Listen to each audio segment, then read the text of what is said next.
You know that feeling when you're watching the evening news and you just find yourself thinking, who is driving this car? And why do they only know how to pedal but not steer? Oh, absolutely. It's that sinking feeling of like total obvious dysfunction. Right.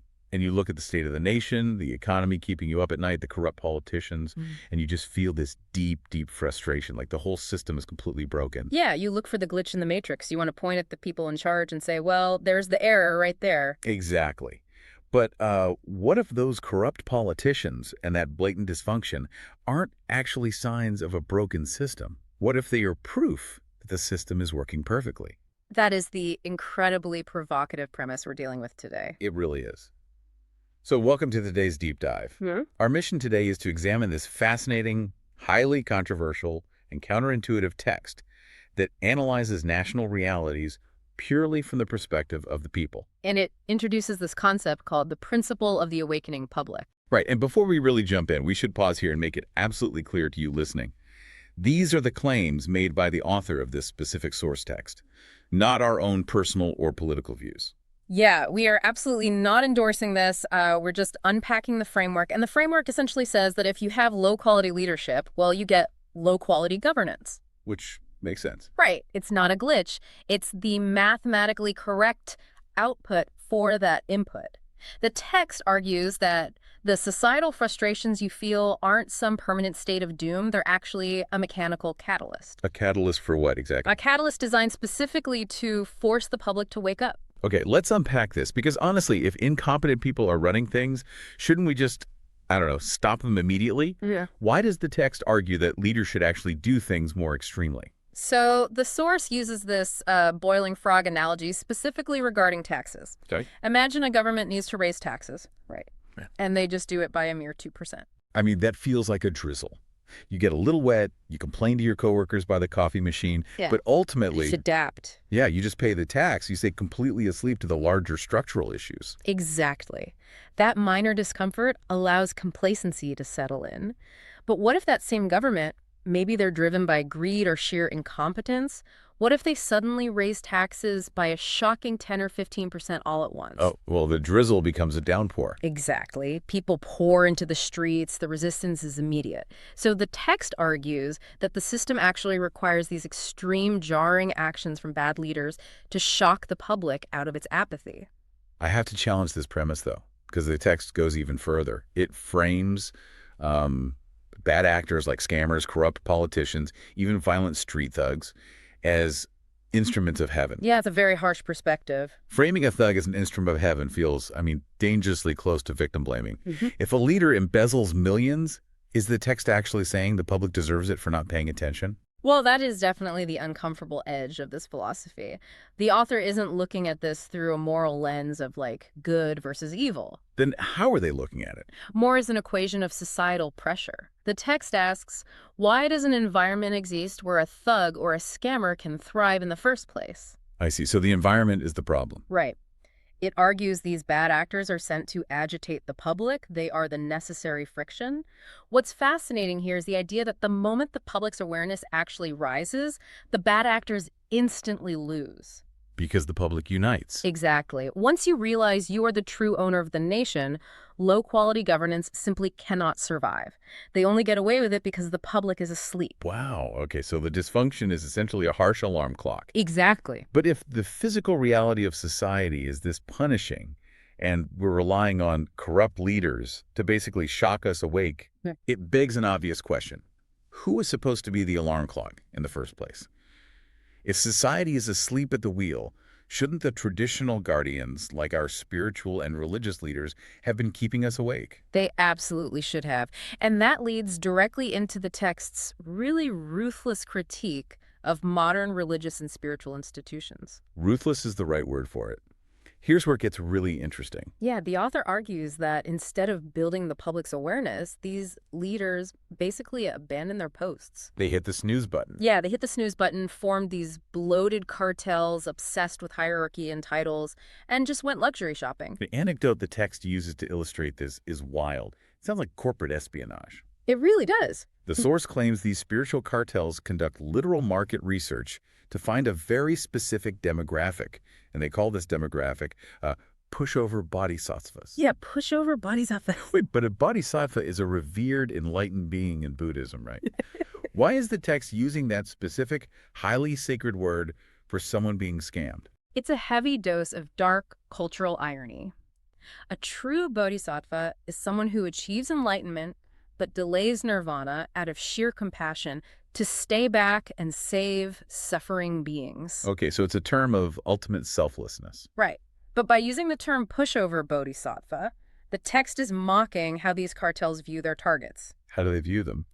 Well, they look for wealthy widows, women whose powerful husbands have passed away who are grieving, feeling disconnected. Oh. And crucially, women who haven't necessarily studied the harsh mechanical realities of the real world. So they're vulnerable. Highly vulnerable. Yeah. To the cartel, this widow is a bodhisattva because she is about to generously deliver financial salvation to the institution simply because she's a pushover. That is incredibly cynical. And the methodology they use, it's highly coordinated. They don't just, like, mail her a donation envelope. Oh, no. The text details how a cartel will dispatch a luxury car with a chauffeur. A Benz, right? A Benz. Or if she's extremely wealthy, they'll literally send a Maybach. A Maybach, just for tea. Just to invite her for an expensive cup of tea with the supreme leader of the organization. The flattery is the trap. So they surround her with status. Exactly. They bring her in, they offer her these empty, obsolete blessings for her late husband's soul or her family's future success, and ultimately They extort billions of won. billions. And the text makes a point of noting that the everyday donations from regular working-class believers, the cartels consider that mere pocket change. Just keeping the lights on. Right. The Okay. entire institutional structure is built around hunting these whales and slowly chipping away at their fortunes. Which completely explains why the public is asleep. The institutions meant to provide clarity are actively peddling fog. That's a great way to put it. And the source insists that true leadership is never about offering blind faith or promising to magically bless your problems away. It's about building what the text calls inner strength, or the Korean term is naegong.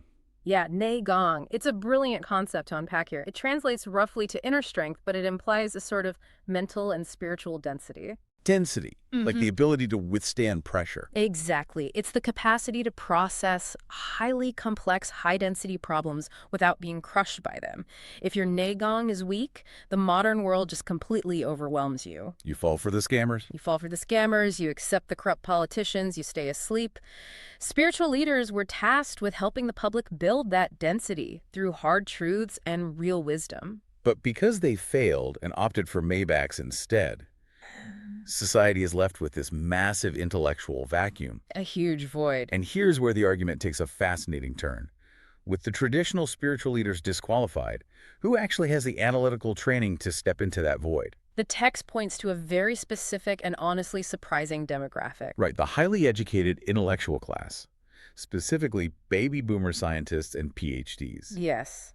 The text identifies these baby boomer intellectuals as the true elders and the latent protagonists of the modern era. So what does this all mean? The author really emphasizes the societal cost of their creation, right? Oh, heavily.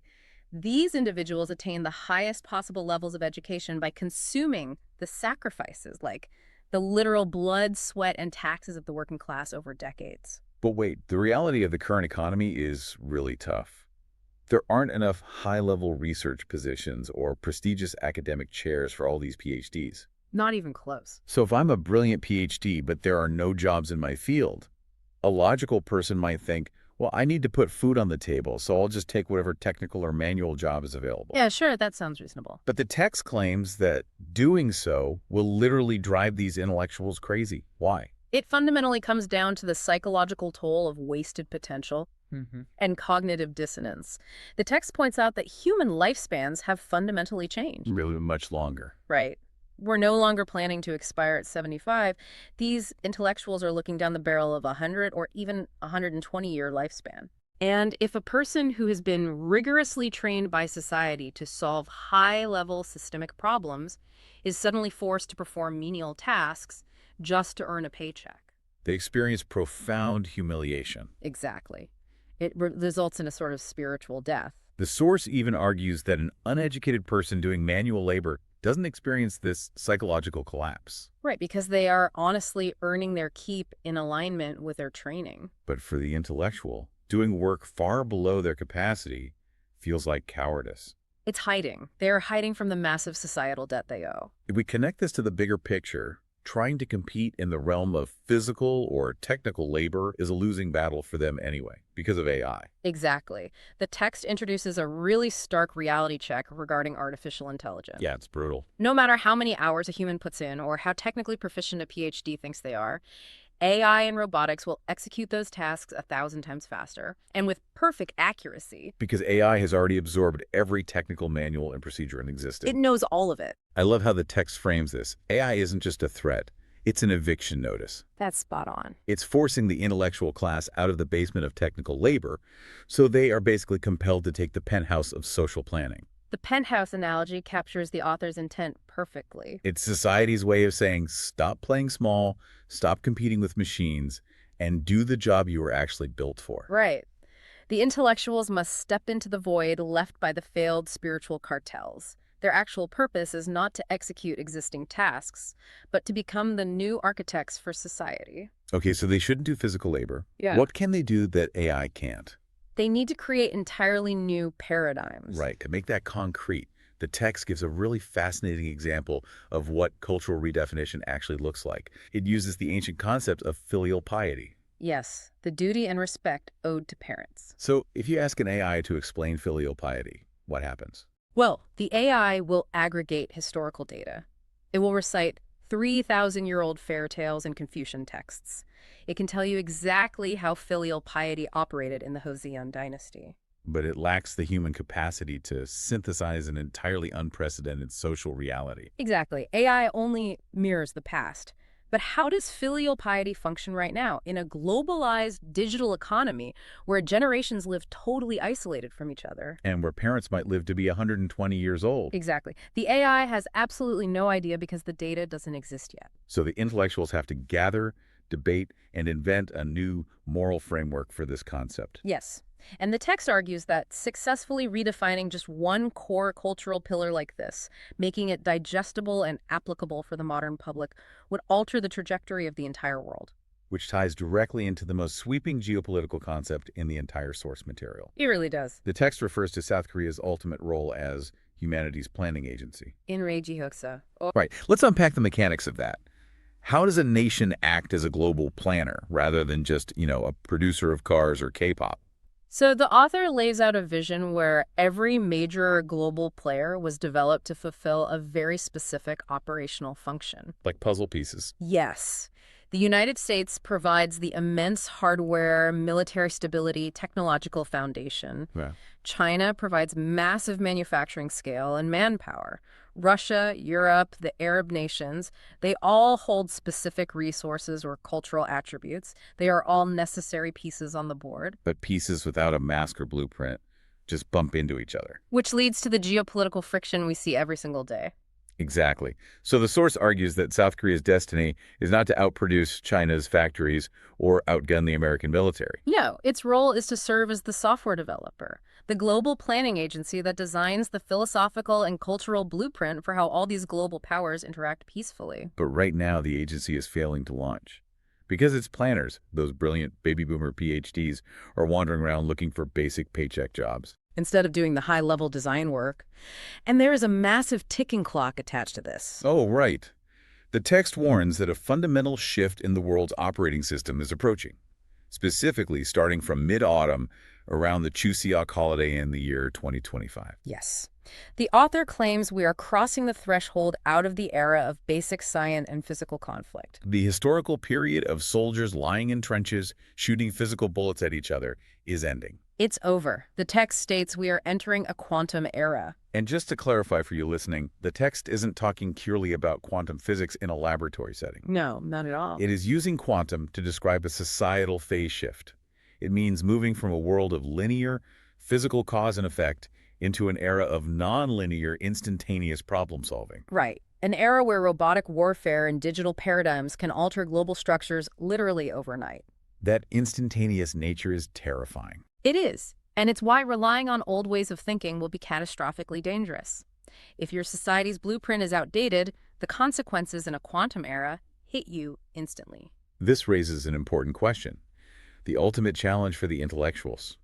Are they going to gather their collective Nagong, synthesize their knowledge, and draft this new global blueprint? Or will they continue to hide in small, comfortable jobs and face what the text dramatically calls heavenly punishment? Heavenly punishment for squandering the immense resources humanity poured into them. It is a staggering call to action. It really is a heavy burden. Let's take a breath and quickly retrace the intellectual journey this sources take us on today. Good idea. We started with the paradox that a dysfunctional, frustrating government is actually a mechanical catalyst. Right. A harsh downpour designed to agitate the public out of its complacency. Then we examined how the traditional guardians of awareness, the spiritual and religious institutions, failed in their duties, They devolved into cartels that extract wealth from vulnerable pushover bodhisattvas rather than building the public's inner strength. which left a void that must be filled by our highly educated intellectuals. Who have to recognize that AI is their eviction notice from the basement of technical labor. They must step up to the penthouse, redefine our cultural pillars, and assume their role as the master planners for humanity as we cross into this instantaneous quantum era. It completely redefines the posture of a social leader. A true leader in this new paradigm doesn't dictate from a throne. They create profound new understanding. And conversely, the public must build enough mental density to recognize and demand that level of leadership, rather than just settling for the drizzle of the status quo. The text absolutely demands that we stop acting as passive victims of our environment and start acting as the awakened owners of it. And that brings the lens right back to you listening to this deep dive. It forces you to look at your own daily frustrations. When you see obvious dysfunction in your workplace or your government, are you just complaining by the proverbial coffee machine? Or are you using that friction to build your own Nagong? Are you actively seeking the higher wisdom required to navigate a world that is shifting under your feet? But before we wrap up, there is one final lingering detail from the source material. Oh, okay. It reframes the entire scale of what these newly awakened planners are expected to accomplish. And it involves the actual physical setting where this text's lecture takes place. Yes, the location is highly symbolic. The lecture actually occurs at Mount Garyong in South Korea. And the source goes out of its way to note that Mount Garyong is not a place for beginners. No, it's not a classroom for basic study or early enlightenment. It is described as an independent, profoundly spiritual mountain reserved strictly for fully prepared leaders who are finally ready to unleash their verified wisdom upon the world. It is the ultimate launching pad.